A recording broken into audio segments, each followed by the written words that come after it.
Jason Momoa, the man who surfed his way into a $40 million fortune as Aquaman wasn't sleeping in a Malibu mansion. He was crashing in a tricked-out van outside. And when whispers from sets and leaked therapy notes hit the internet, the golden boy image of Jason Momoa snapped into something darker and far more complicated.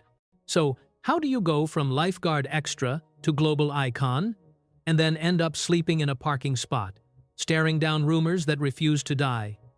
Let's rewind. Jason Momoa was born in August 1979. Long before he could talk, his family was already splitting in two. His dad, Joseph Momoa, a Hawaiian painter raised with little more than grit and ocean wind, drifted back toward the islands.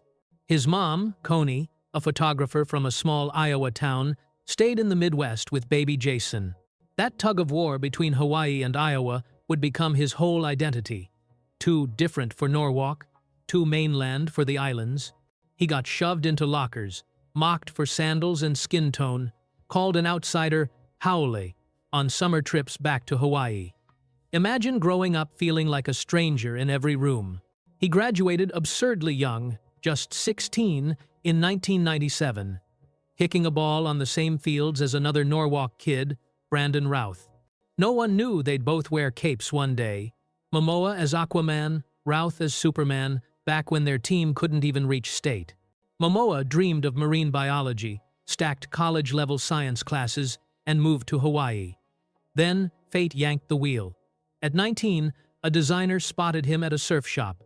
He stretched the truth in an audition, said he'd modeled for big houses, and suddenly he's Hawaii's Model of the Year. Soon after, a radio ad led him to a massive open call. Thousands lined up. Jason Momoa had no resume, no agent, just presence. He got the gig and learned acting on the fly, terrified, forgetting lines, building the body that would become a brand. Then, the bottom fell out. The show ended. Los Angeles. He didn't care. He waited tables, couch surfed, and watched bills stack. A reunion movie fizzled. He nearly quit to study wildlife biology. A 2004 series gave him hope, then got cancelled after one season, despite an eye-watering budget. He kept grinding. Tiny roles, bruises, and a near-drowning surfing wipeout that almost ended everything. The turning point arrived with science fiction. Stargate Atlantis brought Momoa in as Ronan Deck's towering, silent, all edges.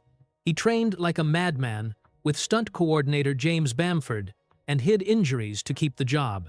In a torture-heavy episode, he pushed past exhaustion, skipped padding, powered through 14-hour days until he literally collapsed. On set, he battled for the character's soul, arguing Ronan shouldn't chatter, that 7 years alone would carve a man into silence. Offset, he wasn't perfect. Heavy nights, friction with castmates, production headaches, but the raw commitment was undeniable. By 2009, he was flat broke again. Imagine that, TV fame. But he's borrowing from his mom to print headshots, sleeping in his childhood room, eating ramen, considering soaps. Then came the audition that changed his life. Game of Thrones didn't have many lines for Khal Drogo, so Momoa walked in and unleashed a haka, ferocious, breathtaking. He got the role. The intensity followed him, reportedly an on-set accident, real injuries, and a panel joke in 2011 that aged like milk. Years later, in the storm of 2017, he apologized and said he was ashamed and started therapy. Drogo's death scene took a brutal day to shoot. When it wrapped, Momoa cried. He said it felt like letting a version of himself die, too. Fame hit weird. Some fans showed up at his house thinking he was actually that warlord. Nightmares spiraled. He still didn't have much cash. He road-tripped in a van through Ireland with a buddy because flights home were too expensive. Then he bulked up like a myth. For Conan the Barbarian bled daily, did his own fights, and watched the film flop. Instead of quitting, he made his own indie, scraped together loans, called in favors, and directed a road drama that barely broke even. But it helped him process grief and identity. He kept stretching. A tense drama about tribal life that sparked criticism from real communities.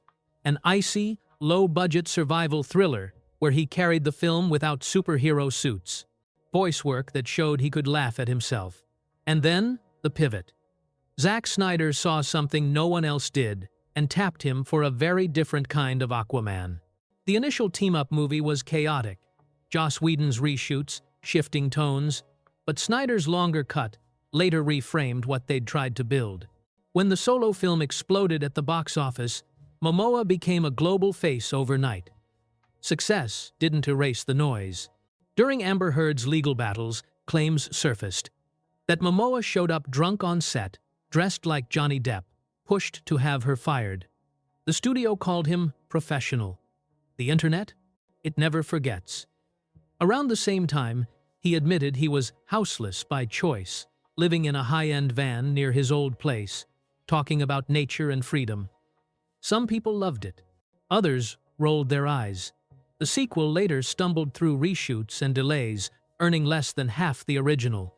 That's Hollywood. One year you're a tidal wave, the next you're swimming upstream. Meanwhile, Denis Villeneuve put Momoa in the desert for Dune. Wadi Rum cooked the crew to 120 degrees Fahrenheit. He sprinted through sandstorms in layered gear, pushed his body to the edge, and loved every unforgiving minute. Then he cranked the dial again for a gleefully unhinged villain turn in a high-octane franchise, riding motorcycles on slick Roman cobblestones, doing stunts he didn't warn producers about. Risky? Absolutely. But unmistakably, Jason Momoa. The personal life? With Lisa Bonet, it read like a timeless love story, kids. A quiet wedding until it didn't. They separated privately in 2020. The divorce finalized swiftly in 2024. No drawn-out war, joint custody in place. Brief romances came and went. Through it all, he kept putting his name and money behind the islands. Activism against building on sacred lands, ocean causes, and big donations to protect native Hawaiian places.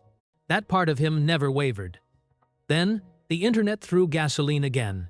A streamer, Valkyrie, described him yelling at crew on another production. The clip rippled, her cameo later vanished from the final cut, and speculation exploded. Add in leaked therapist notes from 2023, and overnight, the story wasn't beloved hero anymore. It was, what's the truth about Jason Momoa? Here's the uncomfortable answer. Some things are court filings, some are allegations, some are apologies on video, and some live in that messy human space between redemption and relapse. The receipts are mixed, the timelines tangled, and public opinion shifts with every headline. What we do know is this. The kid who felt like he belonged nowhere and built a life on refusing to quit. He turned rejection into ritual, train harder, learn the blade, take the hit, get up again. He's crashed through genres, indie dramas, prestige sci-fi, $1 billion superhero epics, always chasing real over safe. Sometimes that courage looked like art. Sometimes it looked like chaos. And sometimes it meant sleeping in a van outside a house he could afford, because the quiet made more sense than the noise. Here's the real question. When the roles fade and the rumors cool, who is Jason Momoa, the myth, or the man still wrestling with himself? Maybe both. Maybe that's the point. If this breakdown hooked you, smash that like, drop your take in the comments, redemption arc or reckless legend, and subscribe for more deep dive stories that pull back the curtain without the PR gloss.